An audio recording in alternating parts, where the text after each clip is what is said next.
Guys,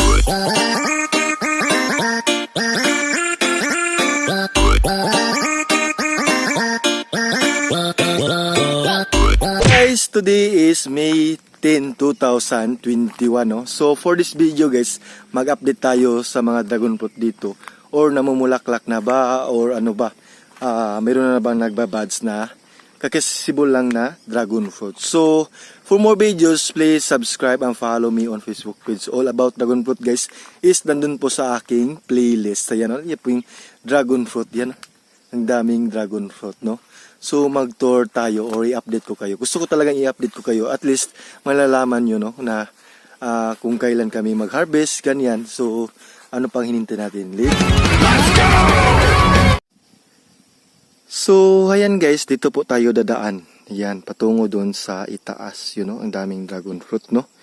So dito tayo magsimula. Ayan. So marami po talagang bulaklak. Oh, yan. Tapos na po yan nag-bloom. Tingnan nyo yan guys. So ito naman yun guys, ito na po yung late na po siya na hinog, yan, yung dragon fruit. Yan, ang dami niyang bulaklak, tingnan nyo. Punta pa tayo doon kasi gusto ko talaga na ipakita sa inyo yung mga dragon fruit dito. Yan o, ang dami. Yan, so dito na side. So sa first line guys, yan, ang dami, di ba? Yan o. So I think kagabi ito nag-bloom kasi ano, parang nag-start pa siya, nag-close sa kanyang flowers. So sa kanyang inner guys, ganito pala yung laman, oh. Tingnan natin guys. Yan. Yan pala yung laman ng bulaklak ng dragon fruit, no. Meron siyang mga ganito. Saka alam nyo ba guys, yung dragon fruit, ito pwede po itong makain. Ang daming gumawa ng videos na kung paano lulutuin yung flowers ng dragon fruit. Kung nakita nyo po sa mga search nyo po sa Google is marami po talagang gumagawa kung paano lulutuin yung dragon fruit flowers. Ayan, no? So yan, ito naman yung para pang 6 batch ito na harvest. Yan, kulay green pa po, mga bata pa po yan. Hindi pa po yan guwang. So kakasisibol din niya, no? Ang dami, oh. Marami po talaga, tingnan nyo. Yun. Yan, yung mga ganyan, oh. Yan po yung mga flowers na nag-bloom na. So, nagsa-start na po sila nag-fruiting. Ganito, ito po yung nag-fruiting. Yan po sila nag-fruiting. At ito naman yung malalanta na kagaya nito. Yan, tingnan nyo. So, nalalanta na po siya. Tapos, ito na po yung hitsura niya. No? So, dito tayo. Yun, oh, ang dami pa. So, yung iba is baguhan pa bu-blooming ng kanilang bulaklak, no? Yan, no? Yung inner niya. So, ang dami na talaga. I think mga ano ngayon, mga May, June, mga July siguro, pwede na itong ma-harvest. Yan, ang dami. Yan, no? Ito, tapos na itong nag-blooming, guys. Tingnan nyo. So, yung kanyang flowers, guys, is white pala. Yung white na yan. So, nag-fruiting na sila. So, dito naman tayo na side, no? Yan, no?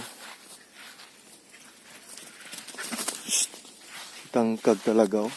Yung mga aso namin is sunod ng sunod. So, dito, tingnan nyo, ang dami. Wow! So, mag-video na lang ako patungo dun. So gusto ko talaga sa inyo guys na i-update ko kayo sa mga dragon fruit namin dito. Hindi po ako eksperto sa pag-alaga ng dragon fruit. Pero proven naman po o makikita nyo naman po sa aking mga videos kung palagi kayong nakasubaybay sa aking mga videos na marami po talagang mga bunga yung dragon fruit namin. Ako po yung nag-aalaga nito, nagmamanage kung paano sila mamunga. So, for more videos, i-check nyo lang po sa aking playlist about dragon fruit. Nandun po lahat kung paano mag-alaga ng dragon fruit. Ayun, oh. Ang dami dun. So, I think marami kaming ma-harvest nito. Last harvest namin, mga 150 kilos ata yun. Pero, mayroong mga reject. Kung walang reject, guys, aabot yun ng 200 kilos sa sa fifth batch. Pero meron kasing second batch, first batch, second batch, third batch, ganyan. Hindi po magkapareha. Hindi po sabay-sabay mag-harvest ng dragon fruit. Tingnan nyo guys, yan. Wow! Ang dami oh. Grabe. Ang dami nila. Tingnan nyo. Wow, ang daming bulaklak. It's a blessings po talaga. Na ang daming bulaklak. Tingnan nyo.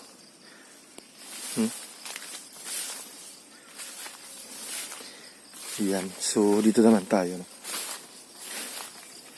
Lagi talaga ako nag-update sa inyo na kung ano na yung dragon fruit namin. Yan. Yan o, mga hilaw pa yan na dragon fruits. Yan, mga hilaw. So, malapit na yan ma-harvest. Kasi, wini-wait na lang natin o hintay na lang natin na mahinog sila. Yan. Ang dami, no? Kitang-kita nyo yan. Patungo dun. Yan, so, sa first line, second line, third line. So, sa ngayon, na tayo sa fourth line. Yan, dito tayo. So, ito yung pang third line. Yan, so, sa first line, second line, third line. Yan, ang dami. Yan, ito, makita mo na ito po ay kagabi nag-blooming kasi fresh na fresh pa po. So, yung iba is parang kahapon na ito nag-blooming. Yan, kitang-kita nyo yan. Yung kulay ng kanilang flower is parang lanta na. So, ito naman yung nag-fruiting na siya. So, ito yung flowers. So, yan o. Ito na po yun. Ito na yung itsura niya. Yan o. So, ito yung matatanggal na. Tapos, ito naman yung matitira. Magpo-form siya ng fruiting. Kagaya nito. Yan. No? Yan po yung dragon fruit. Ganyan po kanya ang kanilang proseso sa pag-fruiting. Para silang, para silang mga, alam nyo yung kalabasa. Oo. Yung kalabasa po, yung bunga ng kalabasa. Ganun po sila. Mamamatay po yung bulaklak nila. Tapos mag-fruiting sila ng circle. Yan po yung dragon fruit. Yan po, parang same sila ng pagpaprocess ng pagpo-fruiting. No? So, tapos na tayo dun. So, dito naman na side, meron din yung mga bunga na yan, guys. No? So, dito tayo. Dito tayo na side. Kasi, yan, dito tayo. No? Napakalawak talaga ng areang to. Mga almost,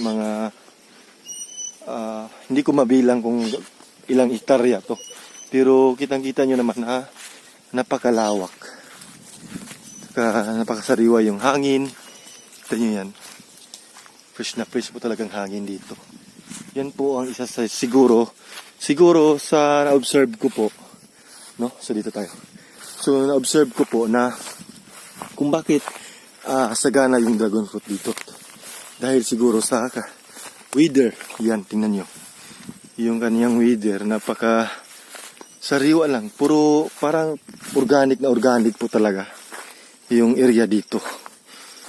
Hindi masyado kanang tawag dito guys, yung marumi yung hangin, ganyan, polluted yung hangin, hindi po sariwang-sariwa. Kaya siguro sagana yung mga dragon fruit dito, no, sa aming farm. Yan.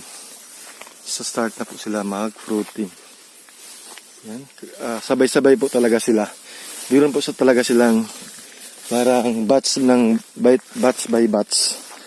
No?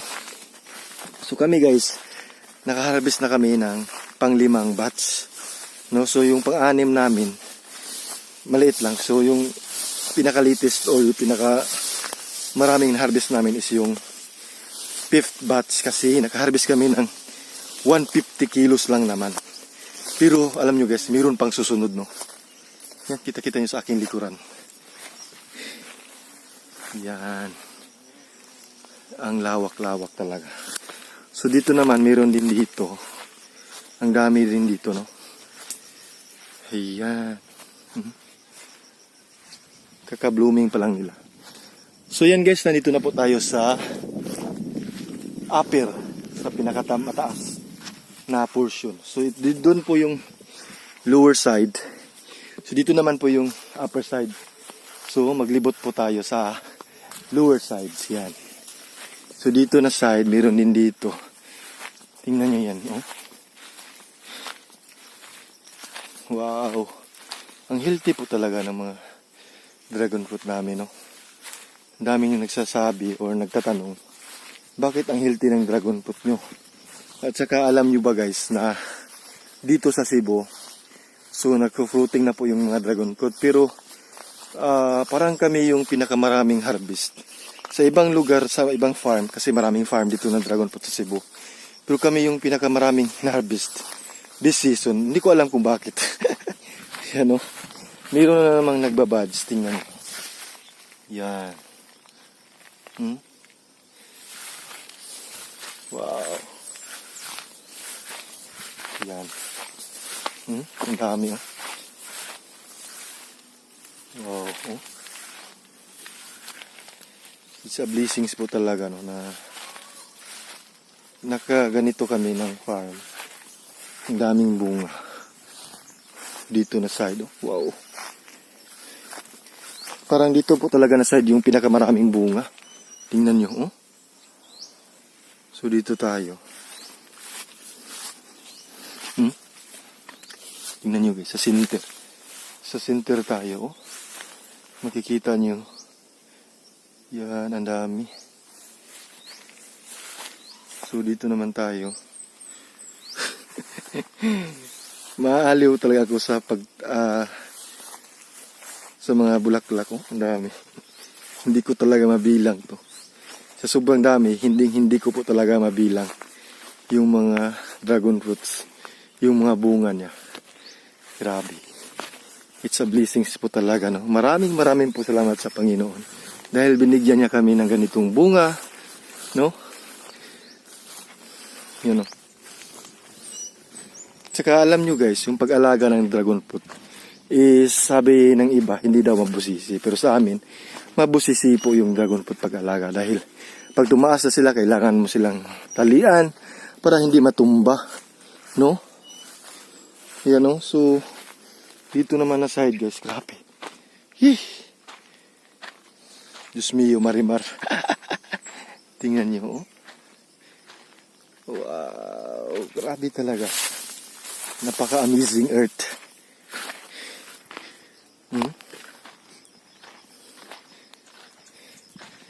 Kaka-harvest lang namin pero meron na namang mga sumisibol na mga dragon fruits. Yan. Tapos na silang mag-blooming. Kitang-kita nyo yan. Tingnan nyo guys. Wow.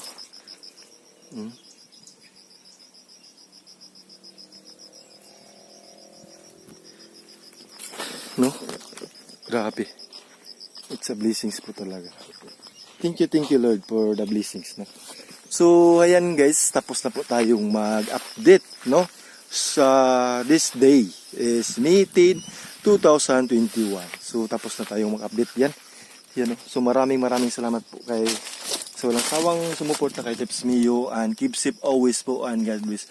For more videos all about dragon fruit, no? Kung magplano kayong magtanim ng dragon fruit, i-check nyo lang po sa aking playlist all about dragon fruit, kung paano mag-aalaga ng dragon fruit guys. Nandun po, at saka don't forget to subscribe and click the notification bell para updated kayo sa mga videos ko, mga tips, lifestyle, ganyan, mukbang, ganyan guys. So maraming salamat po sa panonood. Keep safe always, and God bless po. Ingat, bye bye. Maraming salamat po talaga. Thank you.